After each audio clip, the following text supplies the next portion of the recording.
Bon matin, chers amis téléspectateurs. Francis Ngawala, votre serviteur, qui se présente encore ce matin sur vos petits écrans pour vous parler d'un don spirituel que nous appelons l'opération des miracles. J'aimerais bien lire cela selon la version Parole vivante. La Bible parle de ceci, nous sommes à partir du verset 7. La Bible dit « Et chacun de nous, l'Esprit en chacun de nous, l'Esprit manifeste d'une façon particulière, mais les dons qu'il nous accorde nous sont toujours conférés en vue du bien commun. C'est pour être utile aux autres que l'Esprit donne à l'une une parole pleine de sagesse qui lui permet de prodiguer des conseils précieux pour la vie quotidienne. À l'autre, l'Esprit confie un message qui enrichit la connaissance et expose avec clarté le plan de Dieu. Un autre reçoit du même esprit une foi qui peut opérer des prodiges. À un autre, ce même esprit accorde des dons de guérir les malades. Un autre encore a le pouvoir de faire des miracles. C'est ce qui a été dit dans la version Louis II par opérer des miracles, opération des miracles. Ici on dit faire des miracles, ça rime à la même chose. Alors, c'est quoi le don d'opération de miracles? Le don d'opération des miracles, c'est une intervention divine express dans une situation. Parce que qui parle de miracle fait tout simplement référence au fait que les lois de la nature doivent être bouleversées pour que le miracle arrive. C'est comme ça que le Seigneur Jésus, dans son entrée à Jérusalem, va s'écrier qu'il ne vous sera fait ici aucun autre miracle, sinon celui de Jonas. Car ne savez-vous pas que les miracles contredisent les lois de la nature? Donc un miracle, par définition, c'est une opération qui contredit toutes les lois établies. Je vais donner plusieurs exemples également de ce que nous avons déjà vécu nous-mêmes.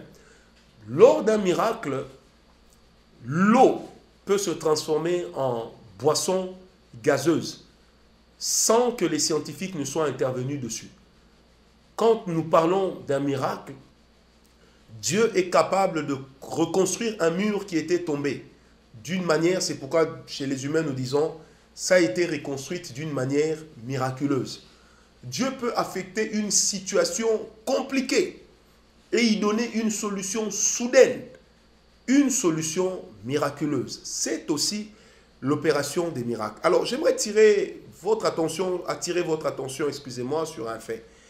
Quand un mort ressuscite, est-ce une opération des miracles ou la manifestation de la guérison? Alors, sans embâche, j'aimerais répondre pour dire que c'est la manifestation du don de guérison parce que simplement, on a remis la vie dans un corps qui ne l'avait plus. Certes, on dira vulgairement que c'est un miracle, mais en réalité, c'est une guérison que le Seigneur a opérée, comme lorsqu'il est allé ressusciter Lazare. Il a rendu la vie, c'est le souffle qui est revenu dans Lazare. Alors, un miracle est extraordinaire parce que un miracle, lorsqu'il s'opère, il impose la crainte du nom de Jésus. Il impose la crainte de la gloire de Dieu. C'est là qu'on réalise que Dieu est plus grand que l'être humain. C'est là qu'on réalise que Dieu est extraordinaire. Lorsque Jésus était en train de mourir à la croix, le voile du temple s'est déchiré. Ça, c'est un miracle. Sans ciseaux, sans lame de rasoir, c'est un miracle. Sans un instrument coupant, c'est un miracle. Je me rappelle, un jour, nous étions jeunes avec des amis. On devait suivre un service de Catherine Kuhlman. Et notre vidéo, donc communément appelée vidéo, le magnétoscope, ne fonctionnait plus depuis plus de 6 ans. Qu'est-ce qu'on a fait? J'ai pris l'huile d'onction, j'ai versé dans le magnéto, j'ai prié au nom de Jésus. Nous avons fait entrer la cassette VHS et ça fonctionnait. Ça, c'est un miracle.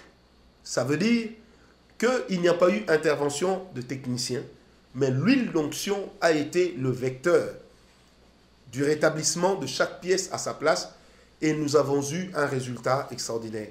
Alors, j'aimerais le dire encore que le temps de miracle n'est pas passé et que le Dieu que nous servons opère encore des miracles. La Bible dit de lui qu'il est un Dieu des miracles, un Dieu des signes, un Dieu des prodiges. Le même qui a fait sortir Paul et Silas de la prison sans qu'on ne puisse toucher au cadenas, ce Dieu existe. le même qui a fait traverser le mur à Pierre, c'est ce Dieu-là qui existe encore. Le temps de la Pentecôte n'est pas encore passé. C'est le même Dieu. Ne pensons pas que l'évangile peut exclure la puissance. Ne pensons pas que l'évangile peut exclure les miracles. L'évangile accepte les miracles. Que Dieu vous bénisse.